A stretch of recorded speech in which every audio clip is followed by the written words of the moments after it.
Magandang araw po sa inyo lahat. Ako po si Christian Esgueran. Welcome po sa ating Facts First episode ngayong araw, June 25, 2025. Okay, papalapit na po ng papalapit yung resumption ng 20th yung pagsisimula po ng 20th Congress, and of course, ang inabangan po na marami, ano ba yung magiging mga susunod na hakbang at ano kaya mangyayari dito sa impeachment trial ni Vice President Sara Duterte. Alam ko marami sa inyo nagtatanong, matutuloy pa ba ito impeachment trial ni Vice President Sara Duterte? So, sinisika po natin paliwanag sa inyo ng paulit-ulit kung ano po yung proseso, ano po yung iba't ibang mga bagay na dapat natin i-consider. And by the way, no, this is a recorded episode. Nandito pa rin po tayo sa Milan. And incidentally, this is a very welcome surprise. Yung makakausap po natin ngayong araw. By the way, gabi niya na po mapapanood itong ating episode. And nandito rin po sa Milan. And nakita po kami kagabi sa gathering ng ating mga kababayan dito po sa Milan. And sabi ko, uy, napakaganda opportunity po nito dahil pwede tayong mag-usap tungkol po rito sa burning issue. Isa po sa mga burning issues dyan po sa ating bansa. Ito po yung impeachment ni Vice President Sara Duterte. So, ang makakausap po natin ngayong gabi, ngayong araw, siya po yung dating Dean ng Ateneo School of Government at isa po siyang Professor ng Constitutional Law sa University of the Philippines at saka po sa University of Santo Tomas. I'd like to welcome to our program again after a long time si attorney, si Dean Tony Lavinia. Magandang gabi, magandang araw Dean, and thank you for joining us sa Facts First. Good morning or good evening. Good morning sa iyo, good evening sa audience mo. Oo nga, nandito rin ako sa Milano. So, magandang coincidence. No? Mahalaga yung impeachment na issue dito sa mga taga-Milano na Filipino overseas workers. No? Kasi it strikes to the heart of what they want the Philippines to be, na may accountability. Di ba? Yung kasi pala sinasabi, walang accountability sa Pilipinas, may impunity for corruption, for human rights violations, for things that are not good, di ba? Yun ang kailangan natin. Sinasabanggit niyo po yung bakit importante para sa mga kababayan natin yung issue ng impeachment. No? Sige, bago natin himayin po yung nitty-gritty ng sagot ng Vice President dito po sa Articles of Impeachment. Bakit? Ay, sige, may kausap na ano. Sorry. Okay lang. Yan din, bakit sa tingin niyo, pag-usapan muna natin yung ibang mga issues na napaka-importante rin kaugnay dito sa impeachment trial ni Vice President. Nabanggit niya impunity and accountability. Ako sa karanasan ko po marami sa mga kababayan natin yung hindi pa masyadong nauunawaan talaga yung issue ng impunity. Okay? Dito for instance, in relation to the allegations included in the Articles of Impeachment. Can you elaborate on that? Yeah. Sabihin natin there are three general areas of the 7 na grounds, no? Ang pinaka-importante na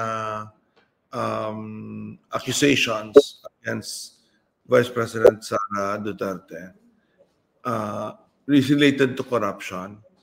Yung paggamit niya ng confidential funds na may mga peking pangalan at hindi malinaw na ginamit ngayon para sa public purpose, at yung pagbabribe doon sa doon sa mga kapwa-officials niya, sa depth na nagbibigay siya ng pera, left and right, without clarity saan ba nanggaling yan, para ano bang purpose yung ganong klaseng pagbibigay ng pera. And then, yung pangalawa ay yung behavior niya bilang Vice President, lalo sa President, tinitreaten niya yung buhay ng Presidente at mga taong malapit kay Presidente. Yung just overall, behavior niya, na parang reckless na behavior bilang Vice President. And then overall, yung tinatawag na, so lahat yan mga krimen, may mga krimen na kinumit, no? High crimes and misdemeanors, may bribery na nakomit.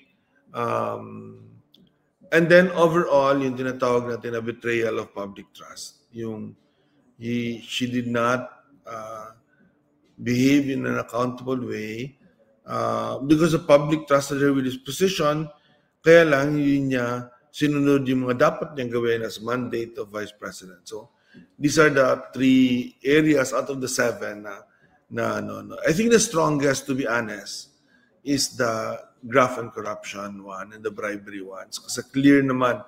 Hindi yan factual issue. Clear. Once we see the details, parang I cannot imagine most of the senators turning a blind eye, diba, to that. For sure, merong iba na talagang pro Duterte no matter what, diba, si Batot, si Robin Padilla, maybe Amy Marcos, but the rest, I cannot imagine na pag nakita nila na nag-invento ka ng mga pangalan, na binigyan mo ng pera ng gobyerno, how can you, diba, tolerate that, diba? Yun. Okay. Incidentally, na para din mas maunawaan po ng mga kababayan natin din. Iba kasi parang akala nila the impeachment process is a popularity contest. Diba? Na parang sinasabi nila, teka, bakit yung tatanggalin yan? 32 million Pilipino ang bumoto dyan. So ipaliwanag po natin yung konteksto na yung basic na tanong, itong impeached public official, dapat pa ba siyang manatili sa kanyang pwesto? By virtue of what allegedly she has done, no? So can you break that down, no? Kasi yung aspect po ng impeachment process ng both political and legal, how much of it is political in reality and how much of it should be legal? Palagi namin tinuturo yun. I'm a constitutional law professor, no, sa UP at sa UST at ibang lugar pa. And we always teach that, diba? Anong ibig sabihin? Ibig sabihin yan, popularity vote siya. Diba? Ang ibig sabihin yan, binigay natin sa ating mga political bodies, Congress, House of Representatives for impeachment, Senate for the trial, yung pag-execute ng isang process of accountability. Dahil process of accountability, kailangan sumunod ng mga patakaran. Diba? Due process, evidence, diba? Anong mga justifications niya sa kanyang ginawa, di ba? Kailangan natin yan papakinggan lahat. So never yan about popularity contest. Never yan about, kahit na 80% ang magsabi na ayaw natin tanggalin si Sara Duterte dyan.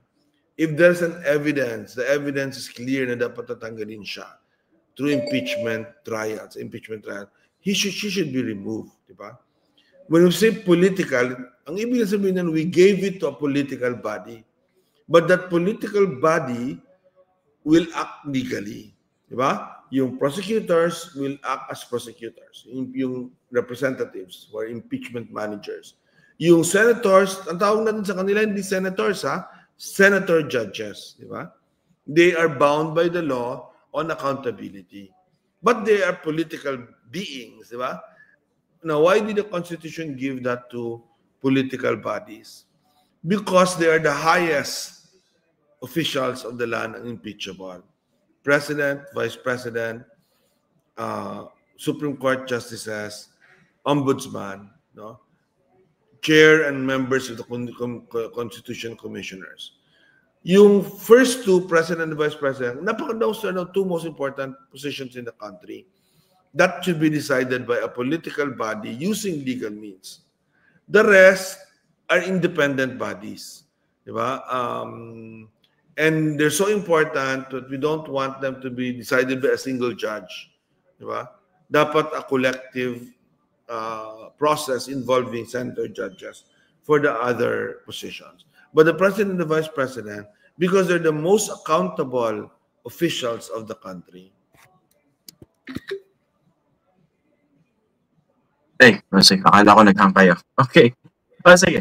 Pag-usapan natin ito po sagot ni Vice President Sara Duterte dito sa articles of impeachment. So basically with caution and dun muna sa unang punto, pinapa-dismiss niya ito. And basically, the issue that she raised before the Senate impeachment court was the same issues or were the same issues that she raised dito po sa Supreme Court. What do you make of that, sabay? Meron sa Supreme Court, tapos ito rin binabanggit niya sa Senate impeachment court. Well, obviously, forum shopping siya, di ba? First of all, inappropriate na you resort to the Supreme Court for this type of remedy, no? So, tama naman yung rebel niya na motion to dismiss dito sa Senate. In fact, dapat yung ginawa ni Bato, remember yung 18-5 vote na ni-remand, ang appropriate no, hindi dapat si Bato nag-file ng motion to dismiss or si Alan Cayetano motion to remand, di ba? Or to return. Hindi dapat nila ginawa yan. Hinintay muna nila na binigyan si Sara Duterte ng summons, nagawa din naman, and then wait for her to do this motion to dismiss. Form lang ito, hindi to substance. Diba? Was it the right form? Was the right vote? Did they violate the one impeachment complaint rule? Diba? So wala itong, they want to avoid the trial. Diba? Kaya sa tingin ko inappropriate yung motion to dismiss kasi ang purpose lang niya is wag magka-trial. How can you find a person guilty or not guilty of something if you do not even listen to the evidence, diba? Alam ko kung bakit nila ginawa ito. Takot sila na in a trial, lalabas yung mga bank deposits nila, lalabas yung evidence na nagbigay siya lang ng pera sa mga top deputy officials, lalabas yung mga Mary Piatos, mga fake na mga receipts, di ba, na binigay nila. That's the reason why they have the motion to dismiss. Pero inappropriate siya sa tingin ko. Pero sa tingin nyo, can Vice President Sara Duterte really avoid an actual trial? Yung lumabas yung mga yan? Theoretically speaking, yung Senado can in fact grant her motion to dismiss by a majority vote. Okay. Okay. So kung they dismiss it, wala nang trial, di ba? Ngayon, at that point, kailan pwede magpunta sa Supreme Court on a legal question. You can only go to the Supreme Court dito on a legal question. Whether or not, halimbawa, whether or not the one-year rule has been violated. Nagawa na kasi ng Supreme Court yan, ng DVD case, di ba? Sa DVD case, sabi ng Supreme Court, yes, violate nila ng kasi there were several complaints that entertain a community ng Committee of Justice na refer to the plenary or to the speaker at least, di ba? It's the referral, it's not the filing of the complaint, di ba? It's the referral. Kaya yun ang ginawa ni GMA, smart si GMA eh. Nagpa-file siya ng mga complaint against her and then pina-endorse niya and then wala na yun, di ba? After every complaint, the weakest complaint na in-endorse, hindi ka na makaka-file ng iba pang complaint. Sige, pag-usapan natin yung possibility. Lahat naman po, sa viewers natin, ano po ito, mga possibilities ito. So, kunwari, i-grant ng Senado as an impeachment court yung motion to dismiss ni Vice President Sara Duterte. That will be by a simple majority po. Ano? Tama? Simple majority. Okay. Yes. Pero kung gagawin niya ng mga senators present. Oh, yun ang problema, basically. So, wouldn't that defeat the purpose of having an impeachment trial or process kung saan kailangan ng 2/3 vote to remove an impeached official? Bakit magde-decide dito sa issue na ito na napaka-importante, simple majority? Kasi procedural lang siya. Hindi siya, ang nakalagay sa Constitution, basically, to convict and vice versa to acquit, di ba? You have to have a 2/3 majority or less than 2/3 majority to acquit. So, clear yan. But since procedural ito, only a majority vote is necessary. Kaya, I cannot imagine na there are no 12, di ba, 13 senators, assuming everyone is present, who is willing to find out what the truth is, di ba? So, medyo confident naman ako na we will have a majority. Right? Numbers, mukhang mahirap marating ang 16 na for conviction. But yun din ang sinabi sa panahon noon ni Corona. Kasi meron namang mga senators talaga doon na hindi naman pro-Aquino, di ba, kasama sa Aquino Black. But eventually, almost unanimous din sila. Tatlo lang sila. I think Marcos, Miriam Defensor Santiago, and Arroyo, if I'm not mistaken, ang nag-vote to acquit, no? So, kasi the moment kasi may trial, magbabago na ang dynamics, di ba? Ano ba, kung meron kong papakita, 2-3 bank deposits na talagang sabihin ng AMLAC na Duterte deposits ito, di ba?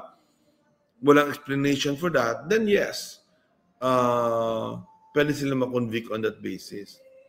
Kasi inisip ko din, kung ikaw si Sara Duterte at nandyan yung ganyang procedural option, di mas madali sa'yo para manligaw ng simple majority para i-dismiss yung impeachment complaint, di ba? That's one point.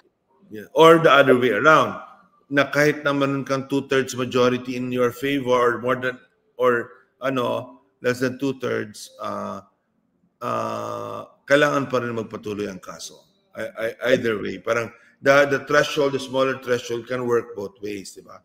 Okay. Alam mo, maaaring wala kong majority ngayon, 2/3 majority to convict, but you can have a 1-person majority to proceed with the case. Ang alalahanin ng mga senador, yung nangyari sa panahon ni Erap, di ba? Erap was not convicted, ha? Di ba? Erap was tried, Erap was impeached, Erap was tried, di ba? And then, in a faithful procedural decision, di ba? Again, ano lang yun, majority vote lang yun. On that procedural decision, na bubuksan ba ang envelope or not, na nandun yung bank account name, na turned out to be harmless, di ba? Nag-refuse yung Senado, nakita ng mga tao, kalokohan na ito, di ba? Kalokohan na ito. Kaya ganun din na nangyari sa 18-5 vote, di ba? Nagalit ang mga tao kahit na, di ba, yung hindi siya ganun ka-meaningful, hindi siya tuloy pa din naman ang trial, pero para kasing, di ba, parang nag-signal ang Senado na ayaw namin yung trial na ito. Di ba? Nagalit ang mga tao, pumunta sa Senado, di ba? That will be, they should know na when that happened, the senators will be held, the senator judges will be held accountable. Opo. Din yung kung sakaling i-grant ng Senado o even i-entertain yung motion to dismiss, wouldn't that be a violation of the constitutional requirement on the part of the senators as an impeachment court to simply try and decide impeachment cases? Yes. Yes, that's why we can go to the Supreme Court on that basis. But we have to wait until mag-decide ang Senate on that. And how strong would that case be kung sakasakali? I think it will be a very strong case kasi legal issue siya. Basically, ang pinaka-strong issue nila dito ay yung fourth complaint was for too many. Di ba? Or yun ang complaint nila, and very easy to dispose of that. Kung yun ang dahilan ng ano. I don't think the Senate has a discretion on that. Diba? Mas mahirap, Christian, if they vote to acquit Sara by 2/3 because the 2/3 majority could not be reached, diba? Mas mahirap yun i-appeal sa Supreme Court because sa substance ng case, very clear ang Constitution, it is the Senate as an impeachment trial court that makes that decision. No one else, diba? Definition ng betrayal of public trust, bribery, graft and correct, culpable violation, lahat yan, di ba, is up to the Senate to appreciate. Di ba? But yung motion to dismiss on a legal issue, it can be brought to the Supreme Court at the right time. Ang mali ni Sara, nag-forum shopping siya. Di ba? Pumunta siya sa Supreme Court in an appropriate time. I suppose, gagawin din niya yan ito. Kung hindi siya, he can go to the Supreme Court. Pag deny yung motion to dismiss, he will go to the Supreme Court, but it is likely that the Supreme Court will not issue a TRO. So tuloy-tuloy ang impeachment trial.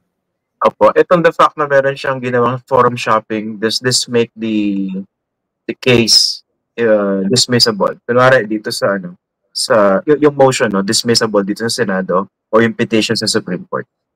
Either way, di ba? Either way, sabihin ng Senate, pending na sa Supreme Court, huwag na natin yan itakal. Di ba? Tuloy na tayo sa trial. Or the Supreme Court can also say na ongoing na ang trial, mutan academic na ito. Di ba?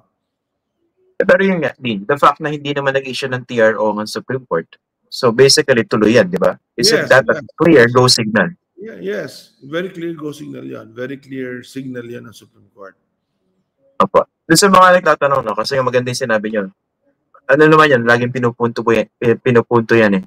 Kailan ba nagsisimula yung yung rule sa 1-year ban sa pagko-file ng higit sa isang impeachment complaint against the same impeachable official, no?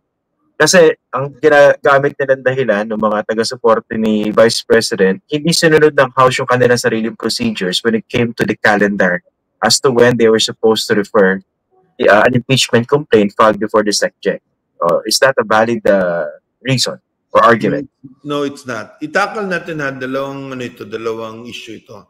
First is the validity of a complaint signed by more than 1/3 of the lawmakers, more than 200, di ba? More than half of the congressmen already signed. Walang procedure yan, Christian. There is no procedure to follow for that.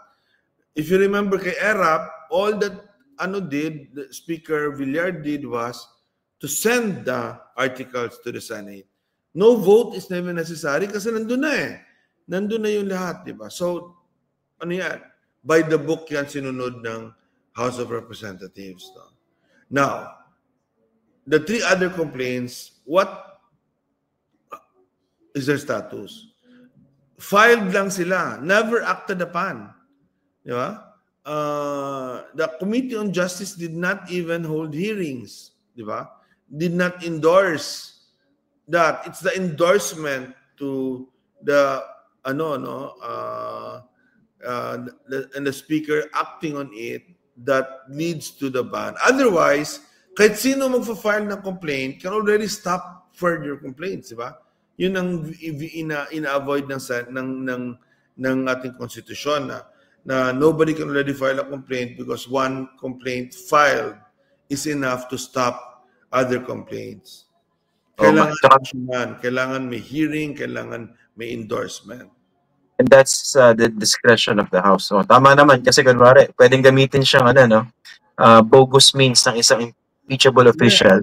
Magpa-file siya sa katutak na impeachment complaint sa bogus para hindi makapag-file legitimate against him. Para maging impeachment proof, ang tawag namin diyan naging impeachment proof ang official, ang official na impeachable dapat. Okay. So naging impeachment instead of an instrument of accountability becomes an instrument of impunity, di ba? The irony of it, di ba? That's how you become immune, di ba? That's how you achieve impunity by filing your own impeachment complaints against yourself. Yeah. Mm-hmm. Din, paano dito sa isa sa mga na-raise nila, anong pag-uusapan natin yung articles of impeachment binalik nyo sa House? Dapat pa bang patulan nyo ng Senado sa impeachment court yung argument na yun? Ng House. Hindi na, sa tingin ko, kasi ongoing na yung trial. I think it's okay to give the resolution in dalawang resolution na hiningi, di ba? Sorry. Iba yung tanong ko pa. Yung, di ba, isa sa mga ni-raise ni Sara Duterte sa kanyang answer, yung articles of impeachment, yung mga senador, binalik niya yan sa House eh. Ngayon, pinapasagot niyo po dun sa articles of impeachment. So, anong pag-uusapan natin binalik niyo po? Yeah, irrelevant yon.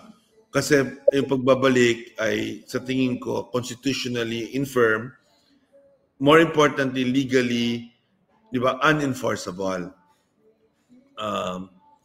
And in any case, mutan academic na rin. Kasi, in fact, already nag-issue na ng resolution saying that they follow the Constitution. And then I expect the 20th Congress, House of Representatives to also naman say that they want to continue. Sa tingin ko, hindi yan siya courtesy lang yung hinihingi ng Senate, diba? Rather than an order. Magkamali dyan si Senator Escudero na sinasabi niya na hindi equal ang Senate at yung House on impeachment. They are equal. Yung impeachment managers, yung prosecutors, of course, are under the Senate impeachment court, di ba? Magkaiba yung dalawa eh. The representatives are there as not members of the House of Representatives, but as sent by the representatives to be prosecutors of the case. Di ba? So yun ang I think nagkakagulo dun sa bagay na yan. But that's easily solved by that House of Representatives, diba, not complying, but just stating for a fact na tuloy natin yung kasong ito at sinunod namin yung patakaran ng konstitusyon sa pag-impeach kay Sara Duterte. So Sara doesn't really have an argument na tama about that, diba? Okay. Puntahan po natin din yung substance. Does it work to Sara Duterte's favor that she basically ignored the substance of the articles of impeachment against her? Diba, napaka-dismissive ng sagot niya eh. Walang kwenta yung mga final sa akin, etc., etc. Hindi siya nagbigay ng mga detalyadong sagot dun sa mga paratang. Does this work to her favor? No, because then paano ngayon pag na-dismiss yung kanyang motion to dismiss, di ba? Then ano ba siya? Mag-apply na naman siya ng bagong answer, di ba? So, theoretically, she can do that kasi may pre-trial kasi yan, di ba? Sa pre-trial niya, sasabihin, ito yung evidence. So sige na lang. Ang sequence talaga niyan, like in any court, di ba? Motion to dismiss, pag na-deny yun, pre-trial na kung anong evidence ay bibigay, di ba? So, kaya lang usually based yan on your answer, di ba? Eh ngayon kung hindi mo sinagot yung mga parang anong karapatan mo magsabi na magbigay ka ng evidence in your favor. But I think the court will grant her that naman. Parang ayaw din natin ng kangaroo court, Christian, where the other side is not given a chance to present their evidence, di ba? Seryoso ito pag nanakaw pagbabanta, di ba, ng buhay ng presidente. These are very serious charges. I think they need to be heard. Kaya dapat walang motion for dismiss. And in fact, pag once ma-dismiss yun, Sara Duterte should be allowed to present her evidence na innocente siya dun sa mga articles na charge against her. Doon sa mga nagtatanong, I'm sure you're also getting the same question. Matutuloy pa kaya yung actual trial? Anong reading niyo po? Yes. Pero close margin. Maybe 13-11. By the way, kung 12-12 tuloy pa rin kasi but 13-11, maybe 14-10, which signals na uphill ang getting the two-thirds majority. Pero okay lang yon. Talaga namang uphill siya. It all now depends on the evidence. Okay, finally, Dean, ano bang paalala niyo sa mga kababayan natin who are getting frustrated, getting fired up with what they've been seeing or not seeing throughout these proceedings? Let's be fired up, no? Continue to be fired up. Let's all be vigilant, di ba? Kaya nga ito political kasi it's about accountability. And accountability means the people, di ba, are the ultimate guardians of accountability.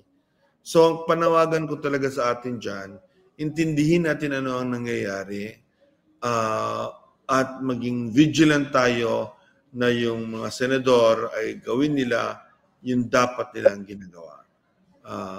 Lalo na right now, step by step tayo, Christian.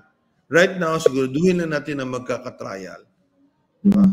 At siguraduhin natin mapapresenta lahat ng ebidensya for and against the conviction and the removal from office of Sara Duterte. Okay. Dean Tony Lavinia, maraming salamat po. Nice to see you again and nice to hear from you again. Thank you. Maraming salamat po. Thank you po. Maraming salamat. Okay. Yan po si Dean Tony Lavinia. Always a pleasure talking to him, no? Okay. Valuable yung insights niya regarding this impeachment proceedings. Yung nga po, no? Teka lang doon sa mga nagpapabati kasi hindi ko pa nakukumpay lahat, no? Pero eto po muna, no? Katatapos lang po ng ating gathering with our friends, supporters dito po sa Milan. Kagabi po, no, napakasaya po na naging pagtitipon. And nandun din po si Dean Tony Lavinia. Apparently, nandito rin pala siya sa Milan, no? kasama po yung kanyang asawa who I was able to meet finally. So, gusto ko lang po munang magpasalamat po. Hindi ko po kayo maisa-isa dahil hinihingi ko po yung mga pangalan ng lahat po ng mga dumalo doon po sa pagtitipon natin kagabi. Pero ayun po, gusto ko pa lang po munang I'd like to take advantage of this opportunity to say thank you, no? Thank you po talaga sa ating mga kababayan na mga dumalo po kagabi sa ating pong pagtitipon. Yung, parang preview ng ating pinaplanong Facts Fest dito dyan po sa Pilipinas pag-uwi po natin. And I was told na sa 85 to 90 people po yung umattend. Sabi po ng mga organizers, malaki po yun given that it happened on a Tuesday night po. Marami po sa mga kababayan natin may pasok. And talagang taos-pusong pasasalamat po doon sa mga kababayan natin. Yung iba nag-absent pa po sa trabaho. Yung iba nagpunta muna ron sa ating gathering bago pumasok sa trabaho. And bukod po doon, talagang kitang-kita po natin yung masidhing pagmamahal ng mga kababayan natin sa ating inang bayan, sa ating bansa. And that explains bakit marami po sa kanila napaka-frustrated po dun sa mga nakikita na lang nangyayari sa ating bansa. Pero nga po, dun po sa ating mensahe, we also mentioned na huwag nyo namang isipin na the Philippines is all that bad. So, marami tayong nakikita mga bagay na alam nating mali, alam natin hindi dapat ginagawa ng ating mga leader, pero despite that, in spite of our leaders, in spite of certain leaders, or a lot of them, that we have, talagang mas maraming pong dahilan para mahalin po natin yung ating bansa. And ito rin po yung binanggit ni Dean Tony, mas maraming reasons yung we're on the right track yung kanya. He's very, very positive about it. Ayan. Sa akin naman, huwag lang masyado tayo mag-focus dun sa mga negative. Pero, of course, we should strike a balance between looking at the bright side and at the same time, very, very vigilant. You have to be very, very vigilant. So, kitang-kita po natin sa mga kababayan natin yung pagmamahal. At po sa mga organizers, kina Ma'am Rochelle, maraming salamat po. Isa-isahin ko po yung mga pangalan sa separate post. Hinintay ko lang po yung listahan from Ms. Rochelle. Alam natin, busy talagang gabi na po kami natapos kagabi. Pero napakasaya po talaga. Napakasaya. And maganda po kasi yung ganong mentality, yung ganong pag-iisip at pagmamahal sa bayan ng ating mga kapwa Pilipino. So yun na po muna. Susunod meron po tayong gathering din with our fellow Filipinos diyan po sa Paris naman sa darating na June 27. Okay? Sa June 27 po mangyayari yung ating gathering with our fellow Faxnatics diyan po sa Paris. So kita-kita po tayo. So in the meantime, magandang gabi po sa inyo and maraming salamat po. Stay safe everyone. God bless us all.